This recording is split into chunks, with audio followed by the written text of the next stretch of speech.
Hello guys, स्वागत है मेरे चैनल डैशिंग एक्सप्लेन पे। तो दोस्तों, आज हम एक डोंगवा सीरीज एक्सप्लेन करने जा रहे हैं, जिसमें हमारा मेन कैरेक्टर अपने फियांसे की कमीनीपन के शिकार होके वो एक थंडर ट्रिब्यूलेशन के थंडर एग्जाम में मारा जाता है और उसका आँख खुलता है अपने ही बॉडी में थंडर ट्रिब्यूलेशन एग्जाम के कुछ साल पहले, जहाँ पे हम यही देखेंगे कि कैसे वो अपना रिवेंज लेने के बाद किस तरह से कितना ज्यादा पावरफुल कल्टीवेटर बनता है, यही देखने वाले हैं हम इस सीरीज में। तो दोस्तों, चलो सब कुछ छोड़ के बिना बकवास के आगे बढ़ते हैं हमारे स्टोरी लाइन की तरफ। तो दोस्तों, हमारे इस एपिसोड की शुरुआत होता है और हम एक लड़के को देख पाते हैं जो कि थंडर ट्रिब्यूलेशन एग्जाम देने के लिए वेट कर रहा होता है। तो तभी ट्रिब्यूलेशन एग्जाम भी स्टार्ट हो जाता है, लेकिन हम देखते हैं थंडर ट्रिब्यूलेशन के पावर ज्यादा होने के वजह से वो लड़का एग्जाम में पास होने के बजाय बहुत ही ज्यादा घायल होकर नीचे गिर जाता है। तो ये देखने के साथ ही उसके फियांसे के साथ साथ साइड पे खड़े हुए एक लड़का हंसते हुए उसका मजाक उड़ाने लगता है और उसका फियांसे तो उसके पास आके उसे जोर से लात मारते हुए कहता है, साले यूजलेस के बच्चे, कचरे कहीं के, तू हमेशा कचरा ही रहेगा। तो ये देखने के साथ ही उस लड़के के कुछ दोस्त उसे बचाने के लिए आगे आने लगता है, लेकिन पहले वाले कमीने लड़का उसके दोस्त पे अटैक करके उन्हें दूर फेंक देता है। तो वो लड़का अपने फियांसे से कहता है, पर क्यों किंग, तुमने ऐसा मेरे साथ क्यों किया? तो वो लड़की कहती है, तेरी हिम्मत कैसे हो गई तेरी उस गंदी मुंह से मेरी नाम लेने की? तो पहले वाले कमीना लड़का हंसते हुए कहता है, यंग किंग, तुम अपने शैंगवान सेक्ट के पावर यूज करके मिस किंग से शादी करना चाहते हो, लेकिन लगता नहीं कि तुम अब इस हालत में हो कि ढंग से खड़े भी हो पाओ। तो शादी करके तुम क्या ही करोगे? उसके ऐसा हालत देख के साइड पे खड़ी हुई एक लड़का दूसरे लड़के से कहता है, अरे नहीं यार, ये यंग किंग कितना अच्छा लड़का था, लेकिन क्या पता अच्छे लोगों के साथ ही ऐसा क्यों होता है। मेरे हिसाब से वो लड़का ऐसा डिजर्व नहीं करता, लेकिन जो भी हो, क्या ही हो सकता है अब। तो इसके बाद वो लड़का जो हमारे इस सीरीज के मेन कैरेक्टर होता है, वो थोड़ा थोड़ा करके खड़े होके कहता है, किंग, मैं तुम्हारे ऊपर इतना बिलीव किया और तुमने मेरे साथ ऐसा क्यों किया? ओ साला कमीना यंग झोंग, उस साले की वजह से ही आज मेरे साथ ऐसा हालत हुआ। ना मुझे वो तेरी जैसी कमीने के साथ शादी करने के लिए बोलता, ना मेरा हाल आज ऐसा होता। तो उसके मुंह से युआन झोंग के नाम सुन के वो लड़की कहती है, तो क्या हुआ? अब तो तेरे सारे के सारे मेरिडियन पूरी तरह से डैमेज हो चुका है, तो कैसे तू अब मेरे साथ शादी कर सकता है? इससे अच्छा तो तू अब मर ही जा, ना रहेगा बांस ना बचेगा बांसुरी। तो हमारा मेन कैरेक्टर कहता है, लेकिन तुम्हारे पेट में पलने वाला बच्चा तो मेरा है ना, तो फिर तुम ऐसा क्यों कर रहे हो? तो वो लड़की कहती है, तुमने सोच भी कैसे लिया कि मेरे पेट में पलने वाले बच्चे तुम्हारा है? क्योंकि तुम और मैं तो कभी भी एक साथ सोई भी नहीं थी। तो ये बच्चा तुम्हारा कैसे हो सकता है? ये बच्चा तुम्हारा नहीं बल्कि मेरे बाबू फैन के हैं। क्यों, सही कहा ना मैंने? मेरी सोना, मेरी बाबू। जो सुनते ही हमारा मेन कैरेक्टर के तो पैरों तले जमीन ही खिसक जाता है। तो वो कमीना लड़का आगे आते हुए कहता है, मैं और किंग बहुत पहले से ही रिलेशनशिप में हैं, मतलब बहुत पहले से ही एक साथ है। मुझे तो तुम्हें शुक्रिया कहना चाहिए मेरे और किंग के बच्चे को प्रोटेक्ट करने के लिए। तो हमारा मेन कैरेक्टर ये सुनते ही उसे एक झटका सा लगता है, जिस वजह से वो बहुत ही ज्यादा ब्लड के वोमिटिंग करने लग गया था और कहता है, क्या नहीं, लेकिन ये कैसे संभव हो सकता है? तो फिर से वो कमीनी लड़की कहती है, हाँ ये सच ही है, मेरे पेट में पलने वाले बच्चा तुम्हारा नहीं बल्कि मेरी बाबू फैन के हैं। तो इस पर हमारा मेन कैरेक्टर कहता है, क्यों तुमने मेरे साथ ऐसा किया? क्यों तुमने मेरी लाइफ बर्बाद करके रख दी है? तो ऐसे ही उन दोनों में थोड़ी देर बहस होने लगा। तो कुछ देर बाद वो कमीना लड़का उस कमीनी लड़के के पास आके उसे बड़े प्यार से कहता है, चलो अब जाके हमारे फैमिली फाइनली एक खुशहाल जिंदगी बिताएंगे। तो ये सब सुनने के बाद और देखने के बाद हमारा मेन कैरेक्टर बहुत ही जोर जोर से हंसते हुए कहता है, हे गॉड, तुमने मेरे तकदीर के साथ ऐसा क्यों किया? तुमने तो मेरे जीवन एक जोक में बदल कर रख दिया। क्यों किया तुमने मेरे साथ ऐसा? और इसी के साथ ही उसका आंखें बंद हो जाता है और वो मर जाता है। तो इसके बाद सीन शिफ्ट होता है एक मेंशन के अंदर। जब हमारा मेन कैरेक्टर पढ़ाई करता था उस उम्र में उसका आँख खुलता है और वो अपने ही बॉडी में रिबॉर्न लिया है और उसके सामने हम उसी लड़की को देख पाते हैं जो कि बहुत ही एटीट्यूड में उसे कह रही होती है, यंग किंग, मैंने तुम्हें कितनी बार बोला है ये पिल्स मुझे पसंद नहीं है, मुझे मेरी टाइप के पिल्स ला के दो और अभी के अभी मुझे चाहिए, क्या तुम सुन भी रहे हो कि नहीं। तो ये देखने के बाद हमारे मेन कैरेक्टर किंग को समझ आ जाता है कि फिर से वो अपने ही बॉडी में रिबॉर्न ले चुका है। तो वो ये एहसास करके मन कहता है, लगता है कि गॉड ने मेरी हालत समझ के मुझे एक चांस दिया है जिंदगी सुधारने की। तो उस कमीनी लड़की के पीछे खड़ी हुई कुछ साइड कैरेक्टर हमारे मेन कैरेक्टर किंग से कहता है, यंग किंग, तुम्हें इतनी सुंदर लड़की मिली है और तुम उसके सिर्फ एक ख्वाहिशें ही पूरी कर नहीं सकते हो। उसने तो सिर्फ तुमसे कुछ अच्छा पिल्स और एक मैजिकल मिरर ही मांगा है, तो फिर तुम इतना कंजूसी क्यों कर रहे हो।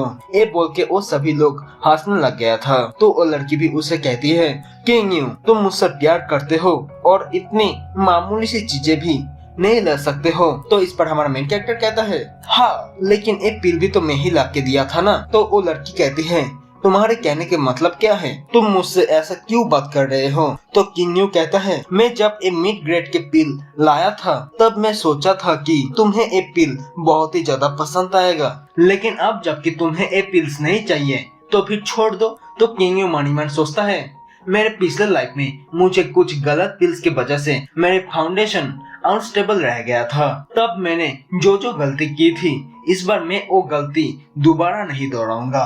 तो तभी वो लड़की कहती है, क्या तुम्हें मालूम भी है ना कि तुम क्या कह रहे हो, तुम्हारी हिम्मत कैसे हो गई मुझसे इतना रूडली बिहेव करने की। तो किंग कहता है, मैं तुम्हें कुछ भी नहीं दूंगा, मतलब ब्रेकअप, अब से तुम अपने रास्ते और मैं अपने रास्ते। जो सुन के तो वो सभी के सभी बहुत ही हैरान हो चुका था। तो हमारा मेन कैरेक्टर किंग वहाँ से जाते हुए कहता है, तो तुम अब से मुझसे मिलने की कोशिश भी मत करना। तो वो मेंशन के बाहर आने के बाद बहुत ही उदासी मन ही मन कहने लगता है, प्रीवियस लाइफ में मैं सिर्फ वो कमीनी लड़की किंग के सारे ख्वाहिशें पूरे करने में मैं अपना सारा पैसा खत्म कर दिया था, लेकिन इस पर ऐसा नहीं होगा। अभी तक मेरे पास बहुत सारे पैसे हैं, मुझे पहले अपने फाउंडेशन ठीक करना होगा। ये कहने के बाद किंग वहाँ से जाने लगता है, लेकिन तभी बारिश भी गिरना स्टार्ट हो जाता है। जो देख के वो सोच ही रहा था कि इस समय पे अचानक बारिश क्यों हो रहा है। तो तभी कोई आके उसे एक छतरी देता है। तो वो आदमी और कोई नहीं बल्कि उसका अपना सोल्जर होता है और वो सोल्जर किंग को ग्रीट करते हुए कहता है, यंग मास्टर, मुझे माफ कर देना थोड़ी देर से आने के लिए। तो उस सोल्जर को देख के किंग मन कहता है, मेरे पहले वाले लाइफ में इस टाइम में इस सोल्जर के साथ लू जियो भी मुझे देखने के लिए आए थे, लेकिन इस लाइफ में ये इतना डिफरेंट क्यों है। तो वो सोल्जर कहता है, हमारे सेंगुइन सेक्ट दुनिया का सबसे बड़ा और पावरफुल सेक्ट है और अब हमारे एक लौते यंग मास्टर हो जो कि आने वाले दिनों में सेक्ट के पैट्रियट्स के पोजीशन पाने वाले हो और ये रहा आपके लिए पॉकेट मनी। तो वो सोल्जर एक टोकन बाहर निकल के किंग को देते हुए कहता है, मास्टर ने हमें आपको एक वीआईपी टोकन देने के लिए कहा है जो कि वन बाउ टावर के वीआईपी टोकन है और उस टावर के जो लॉर्ड है वो सिटी के सबसे ज्यादा रिचेस्ट मैन है जो कि हमारे सेक्ट में भी मटेरियल डिस्ट्रीब्यूट करता है। तो किंग एक ओल्ड मैन के बारे में उस सोल्जर को पूछता है जो कि शायद उसका दादाजी हो सकता है। तो सोल्जर कहता है, हाँ वो अब ठीक है। तो यंग मास्टर, अब हमें यहाँ से अब जाना चाहिए, लेकिन आपको अगर कोई भी जरूरत पड़े तो किसी भी समय हमें ऑर्डर कर देना, हम आ जाएंगे। ये बोल के उसके साथ साथ सारे के सारे सोल्जर भी वहाँ से चला जाता है। तो किंग भी वहाँ से कहीं पे जाने लगता है और इसके बाद सीन शिफ्ट होता है उसी एकेडमी के लाइब्रेरी में, जहाँ पे किंग आके एक किताब ढूंढने लग गया था और एक किताब लेके वहाँ से जाने लगता है कि तभी एक लड़की उसे थप्पड़ मारने के लिए आगे बढ़ने लगता है, लेकिन वो लड़की किंग को थप्पड़ मार पाए उसके पहले ही किंग साइड हट जाता है, जिस वजह से उल्टा वो लड़की ही नीचे गिर जाती है और हमारे मेन कैरेक्टर किंग से कहता है, साले कमीने लड़के, तू कमीना। तो किंग कहता है, पर मैंने तो तुम्हें कुछ भी नहीं किया, तो तुम मुझे मारना क्यों चाहते हो? तो इस पर वो लड़की कहती है, तुमने मिस किंग के साथ क्या किया है, जो वो अपने कमरे लॉक करके अकेले अकेले बैठ के रो रही है? तुम इतना बुरा हो सकते हो, मैं तो कभी भी नहीं सोचा था। तो अब जल्दी जाओ, जाके उससे जल्दी माफी मांगो। तो इस पर हमारा मेन कैरेक्टर किंग यू उससे कहता है, उसने तो मुझे भी हर्ट किया, वो भी सबके सामने। वो मेरे पैसे से उड़ेगा और मैं उसे कुछ भी नहीं कह सकता। और वैसे भी अब से उसके साथ मेरा कोई भी रिश्ता नहीं है, मतलब ब्रेकअप कर दिया है मैं उससे। और ये बोल के किंग यू वहाँ से पीछे मुड़ के जाने लग गया था। तो किंग यू के ऐसी बात सुन के तो वो लड़की उसे पीछे से देखता ही रह जाती है। तो किंग यू वहाँ से जा ही रहा होता है कि तभी एक लड़का उसके आगे आते हुए कहता है, अरे ब्रदर किंग यू, तुम यहाँ पे क्या कर रहे हो? क्या तुम्हें पता है किंग को लेके मेरा जो विचार था वो बदल चुका है? तो किंग यू कहता है, हाँ मैं समझ सकता हूँ, वो तो मेरे लाइफ में सिर्फ पैसा बर्बाद करने के लिए ही आई थी। तो वो लड़का कहता है, तो तुम अब फाइनली समझे कि वो सिर्फ सुंदर ही है, उसमें ऐसा कुछ भी खास नहीं है। और मैंने तो एक बार ऐसा भी होते हुए देखा था कि वो कमीनी किंग और नूफेंग नाम का एक लड़का एक साथ मिलके कुछ गंदी गंदी हरकत कर रहा था, जो कि सच में डिस्गस्टिंग था। तो किंग यू कहता है, अरे तुम चिंता मत करो, मैं पहले से ही हमारे बीच में जो भी रिलेशनशिप था वो खत्म कर चुका हूँ और अब मैं सिर्फ अपने लिए ही जीता हूँ। तो इसके बाद सीन शिफ्ट होता है एकेडमी के क्लासरूम में, जहाँ पे कुछ साइड कैरेक्टर एक साथ मिलकर किंग यू और मिस किंग के बारे में ही बातें बोल रहा था कि कैसे किंग यू ने मिस किंग को लोगों के सामने किस तरह से बिहेव किया और लास्ट में तो उसे एम्बेरस करते हुए ब्रेकअप ही कर लिया। तो उन लोगों के बातें सुनने के बाद मिस किंग मनीमन किंग यू को बहुत ही ज्यादा भला बुरा कह रही थी और बहुत ही गुस्सा भी कर रही थी। तो तभी एंट्री होते है हमारे मेन कैरेक्टर किंग यू की, जिसे क्लासरूम में आते हुए देख के किंग खड़े होते हुए मनीमन सोचने लगता है, मैं जानती थी कि किंग यू मुझसे मिलने जरूर आएगा, चाहे जो कुछ भी हो जाए, वो मुझसे भीख भी क्यों न मांग ले, पर मैं उसे तो आज माफ नहीं करूंगी।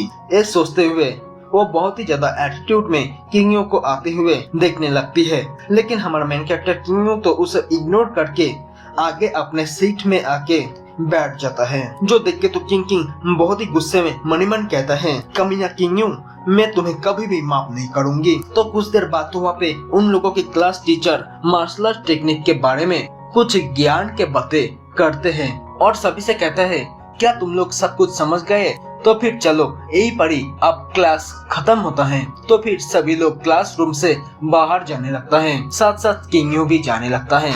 और किंग यू को जाते हुए देख के मिस किंग भी उदासी भरी मन लेके वहाँ से जाने लगती है। लेकिन किंग बाहर आके देखती है कि किंग यू बाहर अकेले वेट कर रहा है। तो उसे वेट करते हुए देख के किंग मनीमन फिर से सोचने लगती है कि किंग यू उससे माफी मांगने के लिए ही रुके हैं और उसे वो अभी भी बहुत ही ज्यादा पसंद करती है। तो वो फिर से बहुत ही एटीट्यूड में किंग यू के तरफ जाने लगती है। लेकिन किंग यू तो मनीमन कुछ और ही सोच रहा था।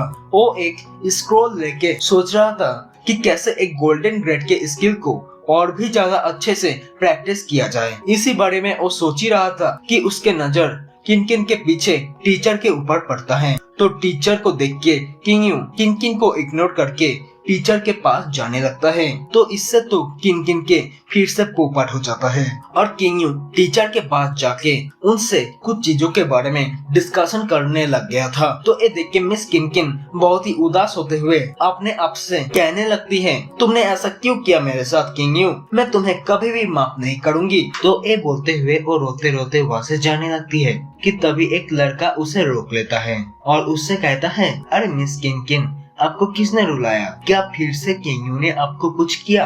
तो ये सुनते ही मिस किंग रोते रोते कहती है, मेरे सामने उस कमीने के नाम मत लो, मैं तो उससे देखना भी दूर उसका नाम भी सुनना नहीं चाहता। मैं नहीं चाहता कि वो मेरे लाइफ में दोबारा दिखे। तो वो लड़का किंग यू के मजाक उड़ाते हुए कहने लगता है, हाँ मुझे भी ऐसा ही लगता है, उसके जैसा एक लूजर तुम्हारी जैसी एक ब्यूटीफुल लड़की पाना तो डिजर्व नहीं करता। मैं अब वन बाउ टावर में जा रहा हूँ, क्या आप मेरे साथ आना पसंद करोगे? वन बाउ टावर के नाम सुनते ही वो कमीनी लड़की किंग मनीमन सोचती है, क्या वन बाउ टावर, ये तो वही है ना, हमारे इस एम्पायर के सबसे बड़े और अमीर फैमिली के अंडर में आने वाले गोल्डन पैलेस, जिसके ओनर तो इंडिया के फेमस अंबानी को भी अपने जेब में रखता है। वो कमीना यांग किंग यू तो मेरी लाइफ से हमेशा हमेशा के लिए चला गया है, तो फिर क्यों ना इसके साथ ही थोड़ी देर घूम लिया जाए। तो ओ कमीनी उस लड़के से कहती है ठीक है तो फिर चलो हम चलते हैं। तो इसके बाद सीन शिफ्ट होता है उसी वानवाओ टावर में, जहाँ पे हम देखते हैं हमारे मेन कैरेक्टर पहले से ही वहाँ पे आ चुके थे।